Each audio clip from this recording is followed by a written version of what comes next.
kulanti wacan wanaagsan khiyaarta hawada nagala socotay meel kastoo aad joogtaan kusoo dhawaada qodobada wararkeena ugu doorka roon oo halkan aad ku dhagaysan doontaan. Ururka al-shabaab ayaa shalay dagaal ayagii ciidamada dowladda iyo macawise dhex maray gobolka hiiraan si xun loogu laayay. Haddana waxaa la sheegahayaa in ururka al-shabaab qayb yar oo kasoo hodho meel buurale ay ku jirta lagu hareereysan yahay. sidoo kale gudoomiyaha gobolka hiiraan cali jeyte ayaa maanta soo gaaray furimaha hore ee jilicow ee dagaalku shalay uu ka dhacay ururka al-shabaab lagu hareereysan yahay, halkaasoo asagii xildhibaano fara badan iyo saraakiil ciidan ay isla socdaan, kuwaas oo ayagana dagaalka xoojinaya ciidanka meesha joogayna saanad iyo u keenay dhaqaale. waxaa kaloo isla qodobada wararkeena ku jira isla gobolka waxaan ku jirnaa hirshabelle ayaan weli dhex jamaaxinaya. madaxweynaha cali guudlaawe asagana maanta wuxuu booqday cadale, halkaas oo lagu ururinhayay ciidamo beesha ay ku ururan yihiin abgaal oo ay rabeen iyagana ururka al-shabaab inay kula dagaalamaan.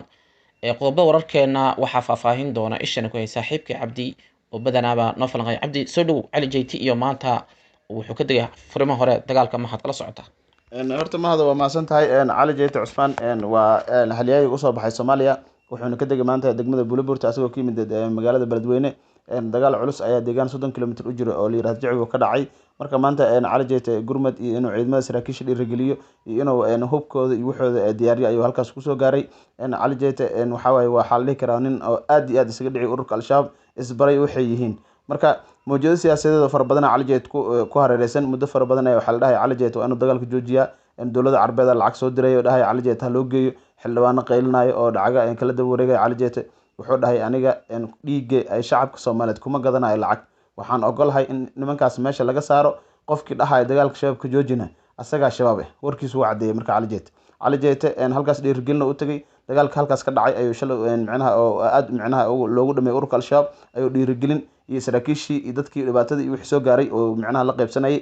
Buulaburtana wuu gaaray, wuxuuna aadi doonaa hadda deegaanka furunta oo Jicbo meesha la yiraahdo ayuu tagi doonaa. mahadow waxay wararku sheegayaan ururka al-shabaab shalay dagaalka ka dhacay xaruntan jilcow inay lagu dilay 100 ka tirsan ururka al-shabaab, haddana qayb yar inay meel buurale ay ku jirto ayagoona lagu hareereysan yahay, meel ay ka baxaanna ay leeyihiin. ayadu warkaas maxaad kala socotaa? horta mahadow markii shacabka ay kula jiraan way ka fiican tahay mararka kale. shacabka waagi hore shabaabka ma soo sheegi jirin, hadda laakiin shabaabku waxay ku yimaadeen dhanka webiga, waxayna ugu soo gudbeen dhanka shabeelle hoose ayay ka yimideen, dhankaas kalena way ka yimideen. marka waxay sameeyeen Buulaburta iyo waatii laysku furay iyo maxaa la yiraahdaa Beledweyne oo wadada caadi laga dhigay. marka doomahaasi kusoo gudbeen, waxay isku diyaariyeen meeshaas la yiraahdo Jicbo meel u dhow. marka waxay sameeyeen halkaas isku urursadeen dagaalina soo diyaargaroon. marka waxay ugu talagaleen inay Buulaburta iyo Beledweyne kala go'do oo halkaas ay dhahaan soo bandhigaan oo dhahaan halka anaga qabsanay oo laamiga jidka dheer soo bandhigaan. markay doomaha kasoo degeenba telefoon laga soo hormariyay, telefoonkii laga soo hormariyay ciidamada macusleyda dhinacay ka galeen, kuwa dowladda dhinacay ka galeen. dagaalka shalay 12 saac subaxnimo bilowday, xalay 1 saac habeenimo istaagay. mahadow ma aaminaysaa? marka ayadoo dagaalka la isku riiqmay oo dhibaato fara badan halkaas ka dhacday oo dagaalka aad ugu socdo ayaa gurmad waxaa ka yimiday degmada Beledweyne. halkaasa marka waxaa ka dhacday dagaalkii laminkii labada dhinac laga hayay dhinac saddexaad inta kusoo darsamay dhabarka laga toogtay. 100 al-shabaab meesha lagu dilay, ugu yaraan 70 kalena waa dhaawac leeyahay oo qaarkood xataa nolol lagu qabtay. xaalka markay shacabku la jiraan way ka duwan tahay oo waqtiyada kale. ururka al-shabaab meesha ku jabeen, hadda niman 35 nin lagu sheegaya waxay ku jiraan meel buur ah, waana lagu hareereysan yahay oo saddexdii ciidan oo saddex dhinac kala yimid ayaa ku hareereysan. marka cali jeytana meeshaas maanta wuu tagi doonaa. halkaas guul ayay ka gaareen dowladda federaalka Soomaaliya iyo ciidanka macusleyda. bariyahan waxa waaye isheeg ururka al-shabaab kama soo hadlin dagaalkaas, maadaama dagaalada lagu jabo aysan ka hadlin. ayaga dagaalka lagu jabo oo dhibaato badan lagu geysto kama hadlaan. marka waxaa leeyahay waa dagaalka ugu khasaaraha badnaa saddexaad ee maalmahan dhaco. intii dagaalada ay socotay iyo dib u xoreynta iyo shacabka kacdoonkooda intuu socday waa dagaalka saddexaad ugu dhimashada badnaa kadib baxdo iyo isheeg dagaalka ka dhacay ceel qooxle. maanta madaxweynaha hirshabelle cali guudlaawe asagana wuxuu tagay furimo hore oo hadda ciidamo lagu abaabulahay, kuwaas oo in al-shabaab lagula dagaalamo. cali guudlaawe muxuu u tagay, sabab sidee u tagay halkaas? cali guudlaawe meesha horta ciidamada deegaanka la yiraahdo cadale waxaa la geeyay 200 oo ciidan ah oo tiknika 200 oo tiknika iyo ciidanka saarnaay waxaa la geeyay 3 bari ka hor. halkaas ay isku diyaariyeen. shalay waxaa baxday 120 tiknika magaalada Muqdisho ka baxday oo hadda looma kala harin. saraakiishii hore, ciidamada hore dowladda, saraakiisha hadda kuwa beesha abgaal wax u kala haray ma lahan. xataa nabadoonada duqi magaalada hore dhagax tuur wax meesha tagay Cabdiraxiin Ciise Cadow afhayeenka hore maxkamadaha wax aan meesha tegin oo hadda wasaaradda warfaafinta la shaqeeyo meesha waa la isugu tegay marka 120 tiknika oo meesha shalay ka baxday Muqdisho oo xeebta la isugu geeyay iyo 200 oo hore meesha jirtay 300 oo tiknika iyo 20 tiknika waxa la isugu geeyay deegaanka Cadale waxaana loo diyaar garoobo dagaal beesha Abgaalna go'aan ayay gaartay waxaan dhaheen anaga hadan dagaal bilowno ma soo laabanayno ilaa Xardheere ilaa Ceelbur meel aan tagayno ma lahan marka saanadoodii iyo waxay madmadow dhex jiray wasaanadii iyo waxa la isku haystay qaabka loo bixinayo iyo dhaqaalahooda iyo lacagtooda iyo waxooda in meel loo saaro meelana loo saaro waa la isku afgartay waa la faataxaystay halkaas ayay tageen marka Cali Guudlaawe wuxuu dhiirigelinayay ciidamada halkaas dadka reer Cadalana wuxuu u sheegay in la gaaro waqtigii shabaab la iska dhicin lahaa waliba Hirshabeelle laga xoreyn lahaa deegaan walba ay ka joogaan ilaa gobolada dhexe in laga xoreeyo guulna shacabka Soomaaliyeed ay soo hooyaan dagaalkuna waa soo u bilowday dib dambana lama laabanayo marka Cali Guudlaawe dhiirigelinta shacabka iyo ciidamada dowladda ee jooga Cadala ayuu u tagay deegaanka Cadalana waxa la yiri waxay la circiraysaa dadka iyo hubka waxa badan la yiri hubka bishii hore ee hadda naga tagtay dagaalkan uu socday dhinaca Hiiraan iyo Galmudugba uu ka socday markii ururka al-shabaab waa la baacsaday laakiin dhexdu dagaalku ka yar xumaado uu istaagay dib uu u yara qaboobay haddana ama laga yaabaa dhinaca Abgaalka ay waxa soo hub ah iyo tiknik iyo ciidan lagu ururinayo asna markay isbuucay dagaalamaan ama asagana sidoo kale noqdo la dhaxgala maya horta dagaalkan hadda maalmahan khilaaf ayuu u hakday oo khilaaf ayaa jiray marka waxyaabahaas madmadowgaas dhan waa lamiyay beesha Abgaal waxay go'aan ku gaartay inaysan tafarruq dambe uusan jirin odayaal iyo nabadoon la soo diray iyo waxaana shaqadeena ma aynan dhahin anaga waxaan rabnaa dhahuba naga go'ay ma rabno saadki iyo cuntadii go'do ma rabno waxyaabo biya go'ay ma rabno wax walba in loo dhameystiro rabnaa marka maalmaha wixii la isku haystay in loo dhameystiro saadkooda oo saadku ciidanka militariga u baahan yahay oo dhan walba ha ahaato hubka ha ahaato cuntada iyo gaadiidka iyo wax walba ha ahaato shidaalkooda kulli in loo dhameystiro waa marka waxay anaga hadaan dhaqaaqno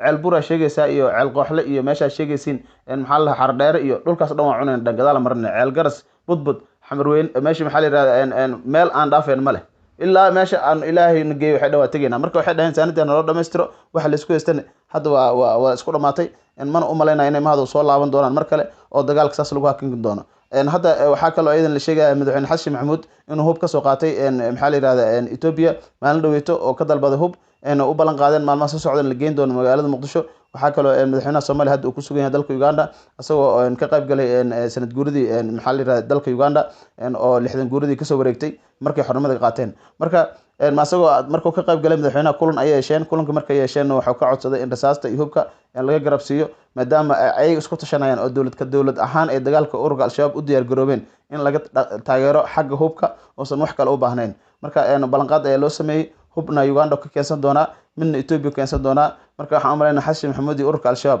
inay ku kala bixi doonaan meeshaas oo lagu kala dhamaan doono mahado Xasan Sheekh Maxamuud abaabulkan dagaal ee uu wado wuxuu ka wadaa hal maamul goboleedkaas oo asaga uu yahay midka asaga uu ka dhashay beesha Abgaal ay haddan madaxweynaha ka tahay Cali Guudlaawe uu ka yahay macal Hiiraan wax dhanba isku dar waa Hirshabeelle kaliya shantii maamul goboleed kale Galmudug maalmay saa u dhaqaaqday way iska fadhiisatay dib bay u laabatay Puntland baa ha sheegan ayadana dhaqaaqa laguma hayo Jubbaland baa ka sii darna ayadana Shabeetel Axmed Madoobe Kismaayo dhex fadhiya shabaabna shanta maamul goboleed meel kastana way ka joogaan marka haddii Hirshabeelle laga xoray kuwa kale unbay haddana dhinacooda u yaacayaan meel kale haddana sidan ugu habsan oo dhibkan weligood ma daynayaan horta mahado waa sax dagaalka haddii meel laga soo afjaro meel kale ay aadayaan waa run laakiin hadda qorshaha sida uu yahay laguma ekeen doono Hirshabeelle kaliya mudug ilaa galguduud dhanaa loo socdaa ilaa iyo Ceelbur ilaa iyo Galhareeri ilaa iyo Wabxo Jacar Bargaan ilaa Coosweyne ilaa Tawfiiq ilaa Dari dhulkaas oo dhan al-shabaab ayaa ku sugan dhanka hadii la aado Ceel Garas meesha la yiraahdo Ceel la helay ilaa iyo dhankaas Xardheere waxaa ku sugan ururka al-shabaab dhulkaas oo dhan loo baahan yahay in la xoreeyo waana meesha dowladda federaalka Soomaaliya u socoto wayna balan qaadeen dhulkaas oo dhan qaban doonaan marka hadii dhulkaas la qabto waxay u soo wareegsan doonaan shabaabka wabiida iyo meelaha ku soo gudbi doona iyo badda waxay u gudbi doonaan dhankan koonfurta ay soo aadi doonaan baa iyo Bakool ilaa iyo Jubbaland marka madaxweynaha koonfur galbeed maalin ta hadlay wuxuu dhahay inta shabaab la iska soo saaro oo dhulkaas laga soo bixiyo maxaa la yiraahdaa deegaanada hawiyaha ay degaan in koonfur galbeed loo soo diro qashin aruus ee koonfur galbeed noqoto ma yeelayne dagaalkan u diyaar garowno hadday nimankaas nagu soo bataan wuxuu yiri aniga dhibaan nagu soo batay in markii in laska soo buriyo anaga nagula soo eriyo dhankan loo soo eriyo ma suurgelayso dhah. marka waxaan u malaynaa in dagaalku uu saas ku hakan doonin, dagaalkuna uu sii balaaran doono, dowladda federaalka soomaaliyana aysan jiri doonin inay kasoo laabato dagaal. markii ugu dambeysay duulaanada ugu adkaa la qaadi doono maalmaha soo socdo, sida madaxweynaha iyo saraakiisha ciidamada aan kasoo xigana mahado. madaxweynuhu hal meel uu target ka saaraya dhammaan wada target ka saara shanta maamul goboleed oo kulli uu ku qasbay in dagaal galaan. ma saari karo madaxweynaha horta wuxuu dhahay shanta maamul goboleed nin walba sanad uu ku darsaday markii laga rabo Puntland. wuxuu dhahay maamul goboleed walba oo ku darsaday hal sano halkaas sano inuu shabaab la dagaalmo laga rabaa. haddii marka madaxweynaha intaas doo dhahay waa warku waa cadeeyay mogta. marka waxay dhaheen anaga dagaalku waa galayna, wayna ballan qaadeen. koonfur galbeed waa xidhiidhinaysay axmedoobe sidoo kale asagana dagaalka hala galo dhahay, laakiin dhaqaaqi ayaa dhiman. dhaqaaqana markii dagaal galayay saanad iyo hub iyo wax walba u baahan yahay in dhaqaalahaas la diyaariyo waaye. marka wuxuu ku qasbay in sanad walba nin walba sanad ku darsaday sanadkaas inuu ururka al-shabaab la dagaalamo. marka haddii Jubbaland aysan diyaar u ahayn ama Puntland aysan diyaar u ahayn, waxay ogaan doonaan in markii laga soo saaro dhulkan koonfurta Soomaaliya laga soo saaro oo deegaanada ay hawiyaha ay degaan markii laga soo bixiyo inay aadi doonaan Puntland iyo Jubbaland. taas ayayna culays ku noqon doontaa, markaas ayayna dareemi doonaan haddaysan hadda ka faa'iidaysan. may madaxweynaha hub ma geeyo, rasaasna ma geeyo, hadda meel kaliya xooga saarahaya. waxaa loo baahan yahay dadka shacabka Soomaaliyeed way wada arkaan inuu meel kasta ka diga maamul goboleed kasta oo dhow hubkiina iyo rasaasina waatan dagaalka la galo.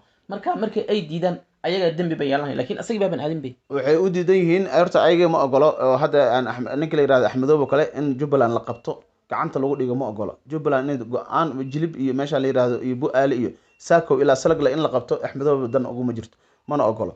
marka Axmedoobe waxaa lagu xantaa inuu ururka al-shabaab xiriir la leeyahay maadaama ay dhuxusha ka soo aruuriyaan deegaanadaas oo dhan hoodka ah. markay dhuxusha soo gubaanna loo keeno magaalada Kismaayo loona dhoofiyo dalka Iran. marka halkaas dhaqaale ayaa ugu jiro. Puntland ayadana haddii ay dhamaato ayadana ururka al-shabaab meesha ka dhamaado, inkastoo dhankeeda Daacish oo badiyeen shabaabka aysan u badnayn, culays iskama saarto. buuraha galgal ay ku nool yihiin umana gudbaan, meeshaas ayay iskaga nool yihiin. marka labadaas maamul goboleed horta dagaal diyaar uma ahayn. koonfur galbeed dagaal ay diyaar u tahay, meelo badanna way qabsatay. marka waana dowladda Soomaaliya iska warqabaan, aad iyo aad iskaga warqabaan oo xildhibaano ka tagay dowladda federaalka Soomaaliya ayaa tagay. laakiin Axmedoobe wuxuu diiday in dowladdu ay awood ku yeelato dagaalka ku qaaday ururka al-shabaab. wuxuuna dhahay annaga isku filan ciidamada dowladda nala joogo iyo danab kuwaas moogi kuwa kale cusub nagulama soo dirayo, annagaana go-aan gaari doono ururka al-shabaabna annagaa iska xoreyn doono. marka asaga danta uu ka leeyahay lama yaqaano, laakiin way soo bixi doontaa maalmaha soo socda mahadow. kuwaasi waxay ahayn qodobada wararkeennii ugu dambeeyey. saas iyo nabadgelyo kharta wadan kala socotay.